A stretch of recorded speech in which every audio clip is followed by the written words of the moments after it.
Hey everybody. Just realized this evening it's been quite a while since we've taken a trip around the world, so that's what we're going to do tonight. I've been kind of distracted by my Patreon channel, page, whatever you want to call it. I've got that up and running now. I will go ahead and put a link if you want to go check that out. I'm sure I'll talk about that later at some point in the video. But right now, we do actually have some stuff to talk about here in the 29 miscellaneous.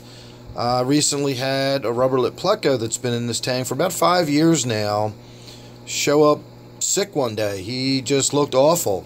I don't know what it was. It had like weird stuff all over it. I'm guessing it was maybe some sort of fungal growth. I don't know what it was, but it was fast and quick and it killed it. I saw it one day, and by the next day I decided it was getting worse and it really needed to come out and go into a hospital tank. And despite me treating it with Pimafix, which was the only treatment I gave it, I didn't give it any serious medication.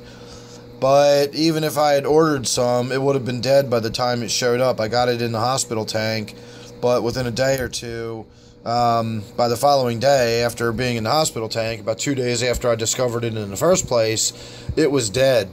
And its skin was sort of coming off, and it was just kind of nasty. So I don't know whether it was some sort of flesh-eating bacteria or fungal growth, or, you know, once it died, maybe where the fungus had been growing, maybe bacteria took over.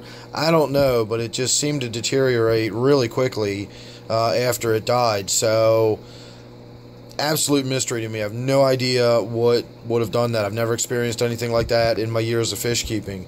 Meanwhile, everybody else in this tank looks fine.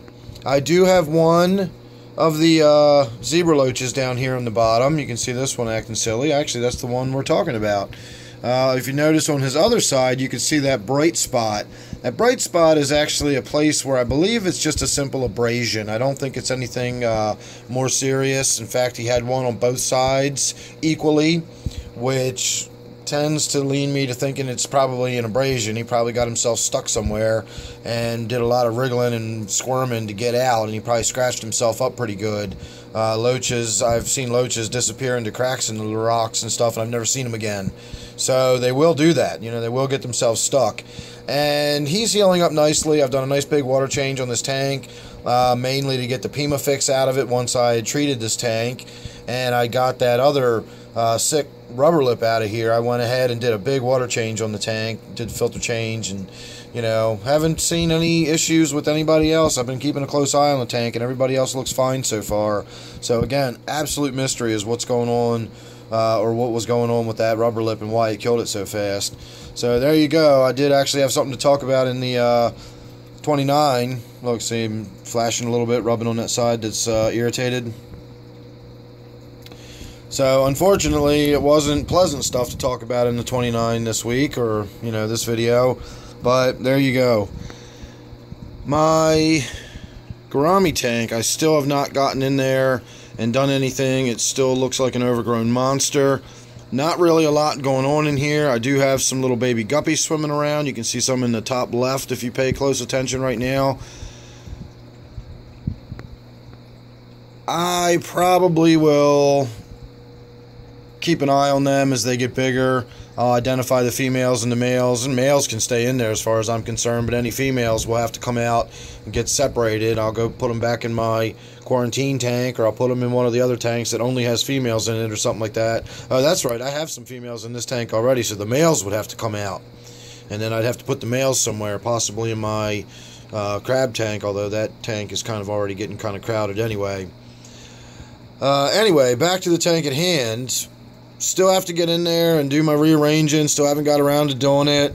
I am getting closer to doing it because I've noticed the catfish is out and about a lot more, so he's really running out of room. I've really got to get in there and do some plant trimming anyway.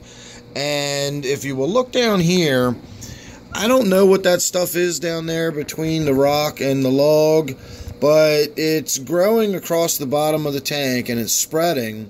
And I had something similar to that in a tank one time, and I never figured out what it was. I was fairly new to the hobby at the time, and the only treatment I really tried for it was hydrogen peroxide, you know, full tank dosing. and, you know, obviously physically removing it with the siphon and stuff like that, but it always just grew back, and I had this sort of mat, this carpety mat of white stuff like that all over the bottom of a tank I had once, and I finally just gave up and broke the tank down because I couldn't get it out of there. So now I'm starting to see something. It doesn't look quite the same, but it looks similar, so I'm kind of nervous about that. I want to get in there one of these days with a simple siphon and just kind of suck some of that stuff up and check it out and see how it comes out and what it looks like when I remove it. So, you know, stay tuned for all that. There's plenty going to be going on in this tank in the fairly near future. I know I keep promising it, but trust me, if you've been with me for any length of time, you know I get around to this stuff eventually. I talk about it and talk about it and talk about it, and then one day the mood strikes me and it gets done. So it will happen. I'm prepared for it. I've got stuff to do in there. I've got plants to move, and, you know, so it'll happen. Trust me, it'll happen. So moving on to the T-bar tank. Nothing really to speak of in this tank. We'll just have a quick look at it and move on. It is the tank that used to be my angelfish tank. It now houses one remaining angelfish, and then of course my T-bar is now in there. You can see some of those bright leaves. I've got some new growth coming out on this Anubias. I know it's kind of washing out really, really bright on camera there, but all of those leaves that are not covered with the, I'll call it the patina of the tank, those are all new growth, new leaves coming out. I got plenty of new leaves coming out on the Java. There's my German blue angelfish. I got fresh Anubias sprouting out down here. And my T-bar has never really gone beyond that right there as far as digging out the tank and really doing any kind of rearranging like it did in the other tank. Perhaps the other tank being sand rather than this gravelly stuff makes a difference. I'm not sure. But there you go. That's all the T-bar's really done in here as far as rearranging the furniture so far. So moving on, we've got my Black Ghost knifefish tank. I did actually get some video here recently of the Black Ghost knifefish. It wasn't a lot, but I did get some. So you can check that video out if you want. Other than that, not much going on in here. I did check this week, this morning, and I still can't find that bristlenose that I put in here. I have seen it once or twice, but it's been quite a few days since I've seen it. I did treat this tank for ick after I put it in here. Just precautionary. This bristlenose was in the same tank that had those neons that had ick on them. So nobody else. I stopped using the ick treatment about a week ago, and everybody looks fine so far. I don't see any spots on anybody, no flashing, no nothing. And I have not seen that bristlenose since about a week ago. So it's a tiny little thing, and there's tons of places for it to hide in here. I mean, even just by appearance, it blends in so well. You really got to get your eye in before you even spot it. So I don't know if it died and is gone. I don't know if it's still in there. I haven't seen any real evidence of it. I haven't seen any like scratch marks on the, grime on the back of the glass or any of the patina on the rocks. There's no real rub marks on anything that would indicate he's in there doing what I put it in there to do, which is get the tank cleaned up for me a little bit. So I'll keep my eye open. If I spot it again, I'll try to get some video of it to confirm that it is in there and alive. But I do, in theory, have a little tiny bristlenose pleco in there somewhere, along with my ever-elusive Black Ghost knifefish. Other than that, nothing going on in that tank. My native tank, the only thing going on in this tank is the lack of a fish. I finally got that sunfish out of here, and the tank has been a lot more enjoyable ever since. I really, have just kind of decided I'm just not into the aggressive fish, and this tank is just so much more calm and peaceful. I almost went today to get some more fish to put in here. I'll leave it at that. I'm not going to say where I would have gone or how I would have acquired the fish, but I almost did that today. I may do it over the next couple of days. It's going to depend largely on my schedule, the weather, my mood, and whether the stars line up or not. So we'll see if it happens or not. But at some point soon, we are going to be adding some new fish to this tank now that sunfish is gone. My crayfish seem a lot more open to coming out. They're a lot less aggressive with each other as long as there's plenty of food going in there. The crayfish seem to be cohabitating without much issue. So until we have a soft shell in there, we're probably not going to see any mortality with the crayfish until we get to the soft shell stage, and then it's fair game. So finally, I will say for this tank, we've got my white suckerfish. I've got a few of them in here. In fact, there's another one right there. It's a younger one. I've had issues with these fish in the past. I never knew what they were, but I did know every time I put one in the tank, they died fairly quickly. And I've never known whether it was due to larger, more aggressive fish, or possibly the warmer temperatures in this tank versus the water they come from. And I've done my best to keep the temperature as low as possible without putting a chiller on the tank. I do have the cooler lights running on it, so the tank's a little dimmer, but it keeps the temperature down to the upper 70s instead of 80-ish. I think 80 degrees is getting a little warm. And it looked a little rough for a bit, but there was also the sunfish was in the tank while it was looking rough. So now that the sunfish is gone and I've got the temperature down, can't really say which is the more, decisive factor, but we certainly have fish that look a lot better. Their scales aren't as blotchy, their activity is normal. You can see they're just sort of chilling in the current, waiting to see if any food's going to come in. And I have actually seen them in there feeding on algae wafers that I've put in the tank. So I know they are actively eating, and I can also, of course, see them doing what they're doing now, which is actively munching on the rocks. And I also still have the Chinese algae eater in the tank.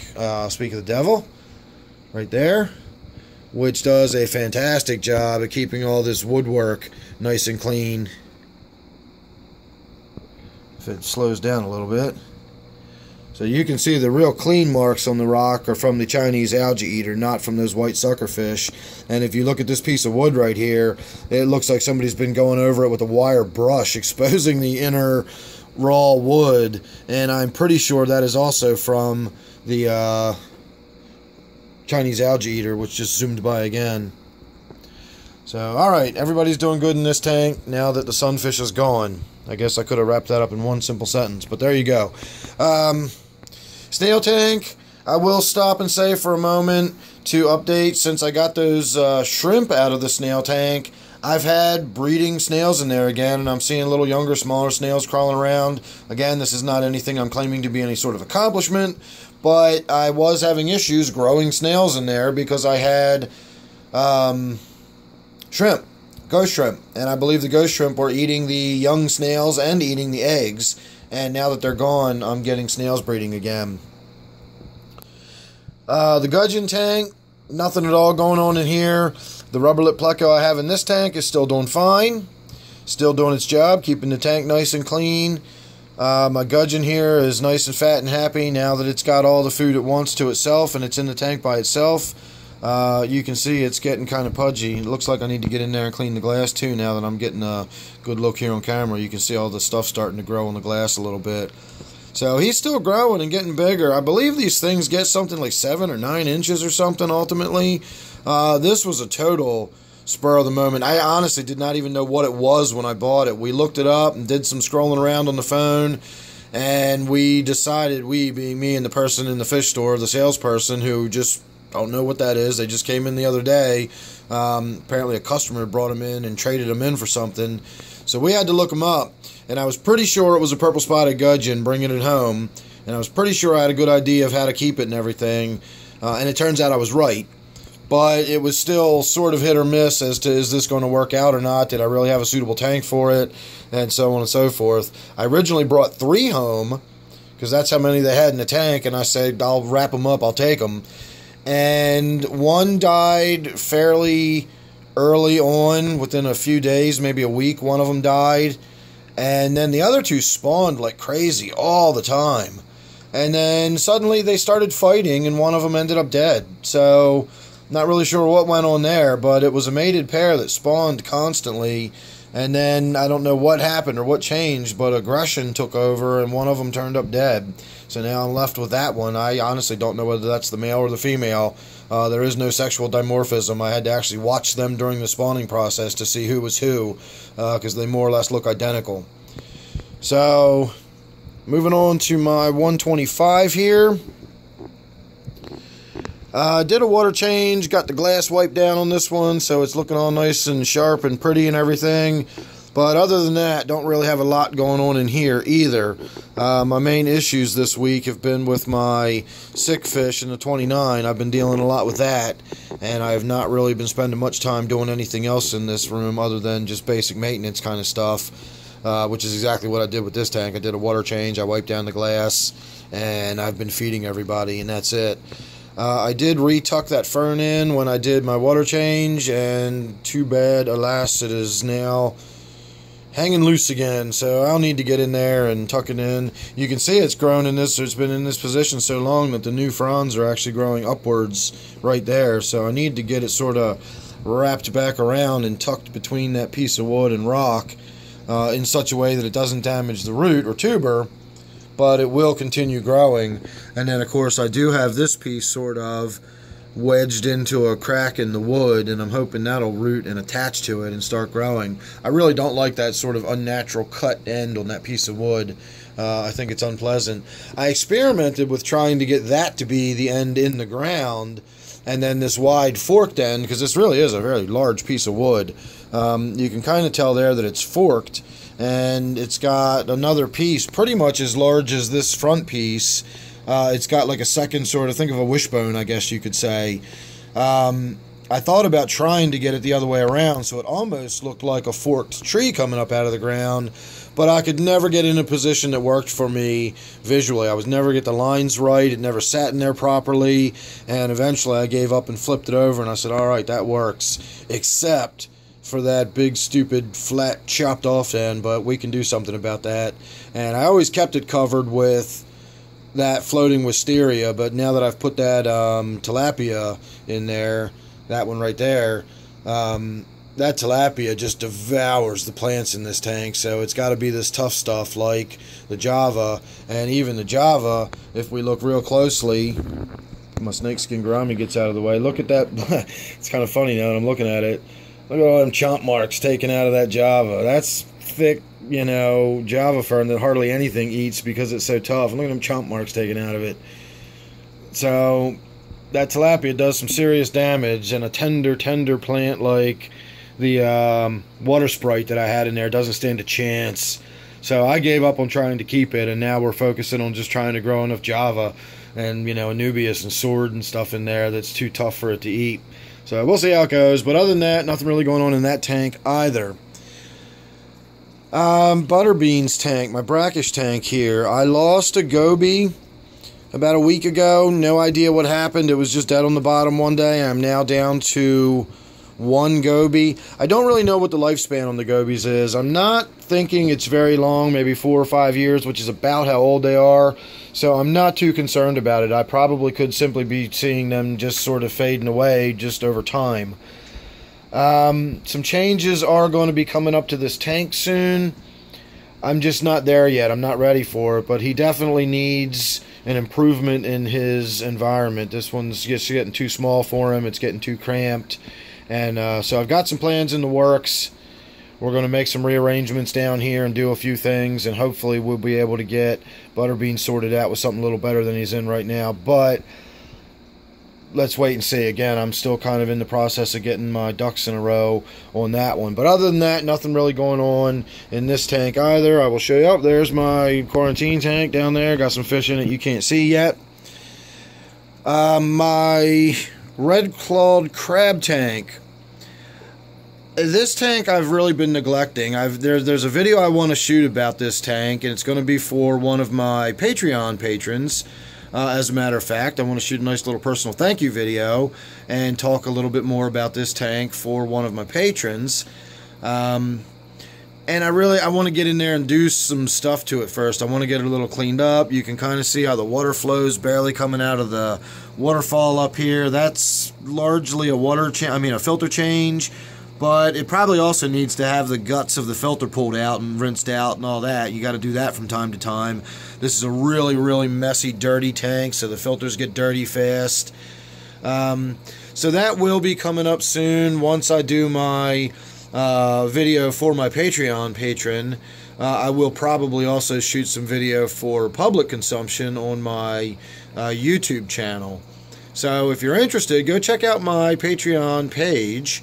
and you will get behind the scenes stuff, you'll get personal chat videos, and at the very least you get 2 days early access to all of my YouTube videos. So this video is going from here to my Patreon page, and after 2 days it'll then make its way to my YouTube page publicly. So if you want that early access, you can go check out my Patreon page. It is a subscription-based or a donation-based subscription page, and it has a $1 minimum default setting. You can set it to higher than that if you want. You can give me more, but the $1 is the default setting, and that gets you access to all of my early videos on my behind-the-scenes stuff and all the private stuff I shoot over there on the Patreon page. You can also follow me free of charge and just see the stuff I post over there publicly, because I also post plenty of stuff over there publicly, very much similar to my Google Plus page,